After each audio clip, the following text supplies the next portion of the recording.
Bonjour à toutes et à tous, bienvenue sur Misscom.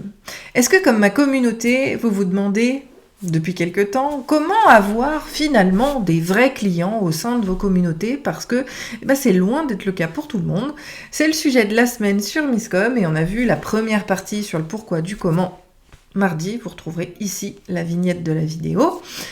Et pour la suite, et puis dans la description aussi, et puis aujourd'hui on rentre un peu plus dans le détail avec les différentes actions que vous pouvez mener pour optimiser cette communauté et espérer avoir davantage de clients parmi elles. Mais pour tous ceux qui me découvriraient ici, salut à tous, je suis Claire Négrier, aka Misscom. Depuis 2017, on se retrouve en vidéo chaque semaine pour une thématique problématique de communication de marketing que vous me transmettez. Donc n'hésitez pas à m'en parler en commentaire, en message privé sur les réseaux sociaux ou bien à claire@misscom.fr. Et donc on aborde tout de suite le sujet sur quelles actions vous pouvez mettre en œuvre pour obtenir une communauté, alors dans un autre terme un peu plus spécifique, on dirait qualifiée, c'est-à-dire des personnes qui vont être certes intéressées par ce que vous partagez, mais qui sont susceptibles d'être des clients. Alors bien évidemment, petit disclaimer d'entrée, de toute façon, le libre arbitre n'est pas malléable. Alors on essaye bien, à travers différentes actions de communication, de prouver qu'on est compétent, de prouver qu'on est la bonne personne, mais le libre arbitre fait que tout le monde n'est pas client. Le principe de Pareto, qui explique la répartition 80-20, s'applique à peu près partout dans la vie, et pour la clientèle et pour la communauté aussi. À peine 20% de votre communauté sera peut-être cliente un jour, 80% d'entre elles ne le sera pas.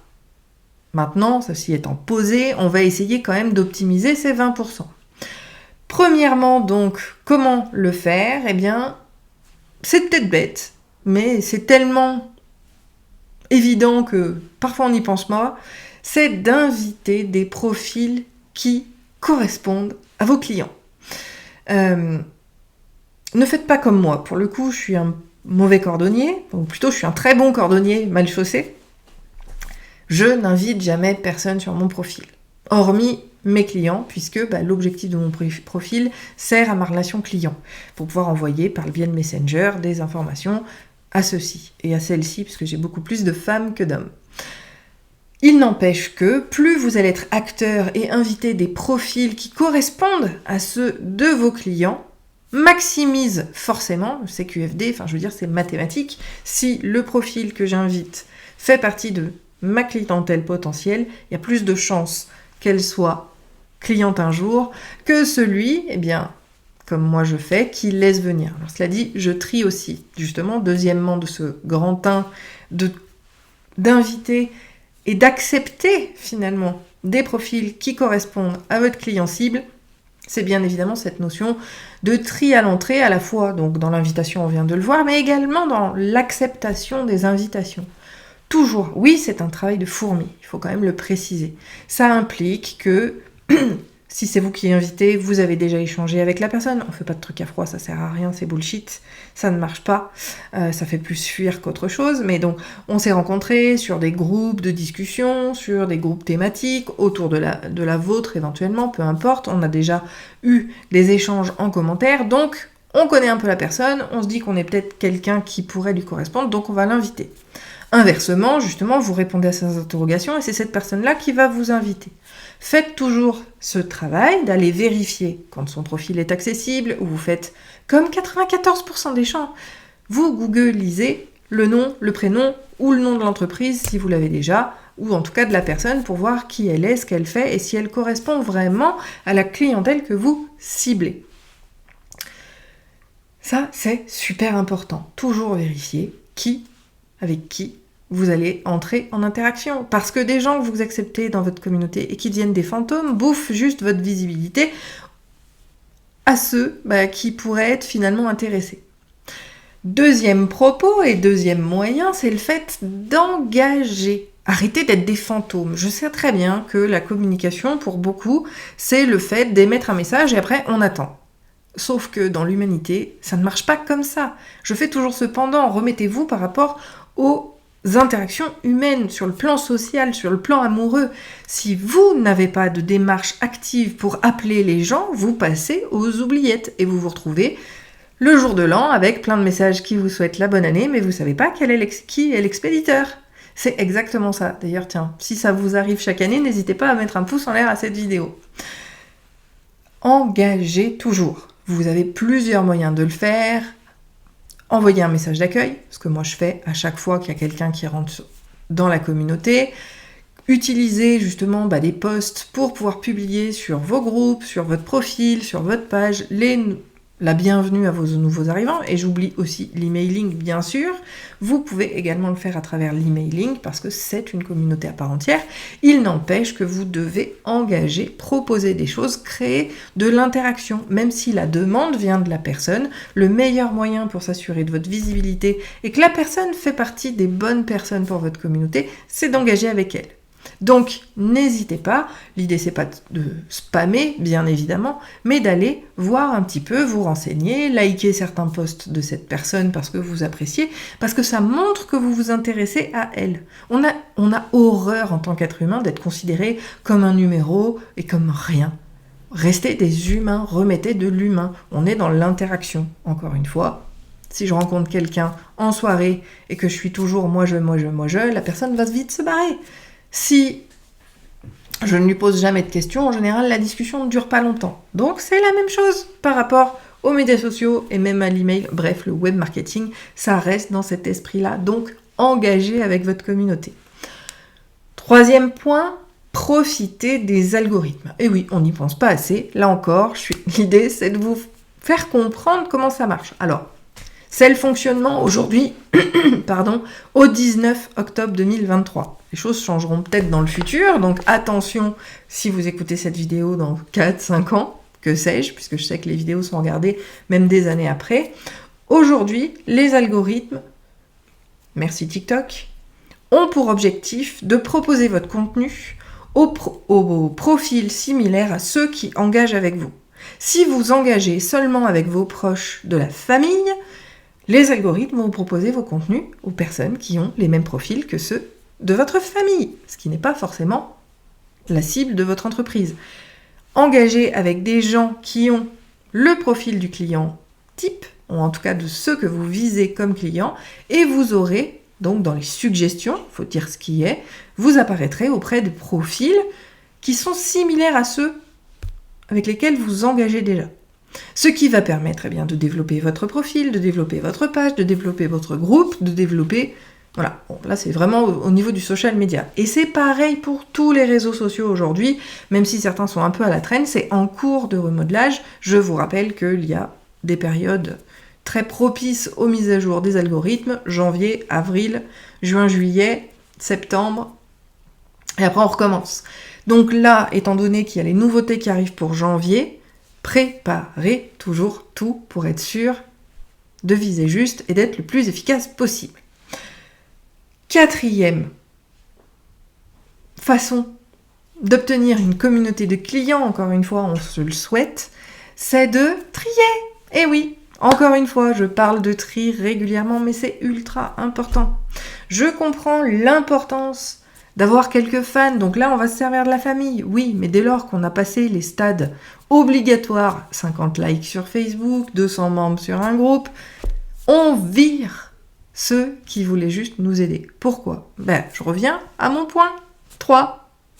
L'algorithme va vous montrer auprès de gens qui vont pas être dans votre cible. Résultat des courses, ça ne va pas marcher. Trier sa communauté et la notion d'invitation, pensez à inviter vos clients. Les clients déjà acquis, si tout s'est bien passé, sont vos premiers ambassadeurs. Ceux-là vont avoir un poids essentiel dans votre communauté. Si vos clients ne font pas partie de votre communauté, il y a peu de chances pour que les nouveaux clients en fassent partie également. Donc, justement, trier cette communauté en invitant ceux qui sont déjà clients et en supprimant ceux qui n'ont jamais aucune interaction. Alors, dans le tri, vous retrouverez la vidéo sur le sujet ici si j'y arrive, sinon dans la description de la vidéo. Vous avez aussi quelques actions pour pouvoir réanimer une communauté qui s'est un peu éteinte et un peu essoufflée. Mais une fois que vous avez fait justement les différentes actions pour essayer de redynamiser la chose. Si ça marche pas, s'il n'y a jamais aucune interaction, virez-moi ces membres fantômes. Vous gagnerez toujours en efficacité dans vos groupes et dans votre clientèle, en virant ceux qui en fait en ont rien à fiche de vous, tout simplement. Donc, 4e, trier. 5e, et là, eh bien, c'est l'aboutissement. Quand on a trié, quand on a réajusté les contenus, quand on a essayé de retravailler les choses, parce que oui, la notion, donc, qui revient sur l'engagement, la notion de contenu, on pourrait mettre, allez, je vais rajouter un 5e, voilà, en mode vidéo, j'ai des idées qui me viennent, réajustez votre contenu. Si vous ne parlez jamais de vos produits et vos services, là où vous vous situez, que ce soit la page, le profil, le groupe, que sais-je, ou même l'email, personne ne sait ce que vous faites. Si on ne sait pas ce que vous faites, on ne risque pas de devenir des clients. Et en même temps, eh bien, si moi je vois ce que vous faites, mais que ça ne m'intéresse pas, je vais partir. Bon, celui-ci est un peu moins certain, parce qu'aujourd'hui, avec la flemme de l'humain, en général, tant pis, on n'interagit pas, puis ça disparaît. Justement, principe des algorithmes. Donc l'idée, c'est de publier des contenus qui sont en rapport avec son activité, pour pouvoir s'assurer que les gens qui participent sont réellement des gens qui sont intéressés. Donc finalement, j'ai rajouté un 5e point, donc le 5e devient le 6e. Une fois qu'on a fait ces réajustements, on va changer de canal.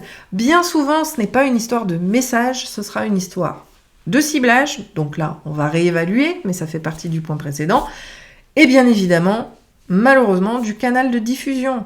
Oui, les gens sont partout sur Facebook, mais c'est pas parce qu'on est tous sur Facebook qu'on a envie de voir tel ou tel domaine d'activité dans son feed et qu'on a envie de participer à un groupe. Je sais pas, je pense notamment des groupes de santé mentale. On n'a absolument pas envie, et c'est pas le lieu pour parler de sa santé mentale dans un groupe Facebook, parce que c'est hyper intime, c'est hyper personnel, et les recherches ne se feront pas sur Facebook. Même si quelques personnes vont être intéressées, encore une fois, le principe d'efficacité et de rentabilité, c'est pas de dire qu'il y a 0. Il peut y en avoir 4, mais s'il y a que 4 personnes par an qui achètent via ce canal, c'est que le canal n'est pas suffisamment efficace pour son entreprise.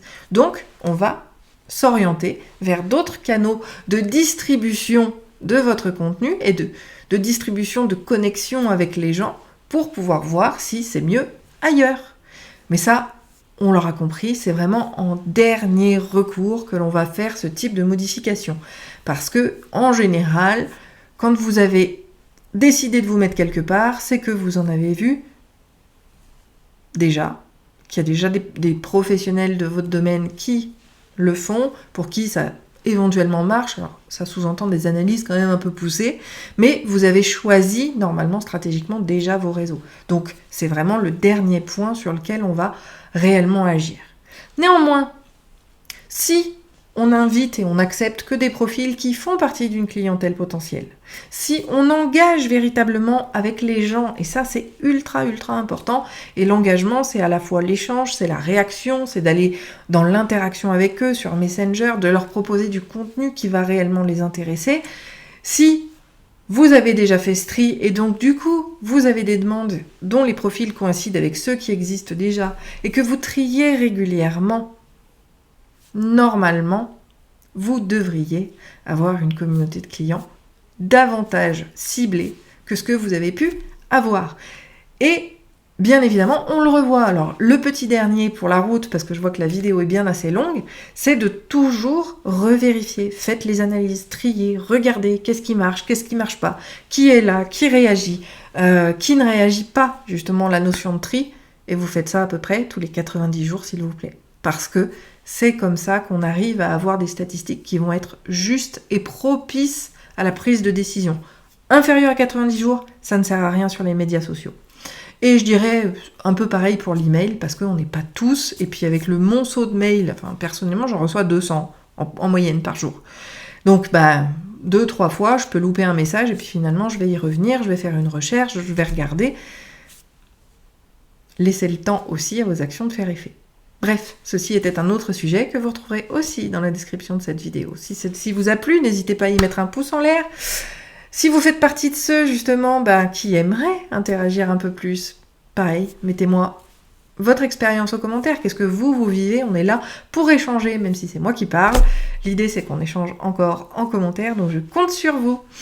On se retrouve la semaine prochaine pour une nouvelle thématique, en mode vacances. Attention, alors, si vous êtes en replay plusieurs semaines plus tard, c'est pas grave, mais en tout cas, sachez pour mes plus grands fans assidus que la semaine prochaine, on repasse en mode vacances, donc il y aura une programmation un peu différente sur cette très bonne journée, et à la semaine prochaine. Ciao!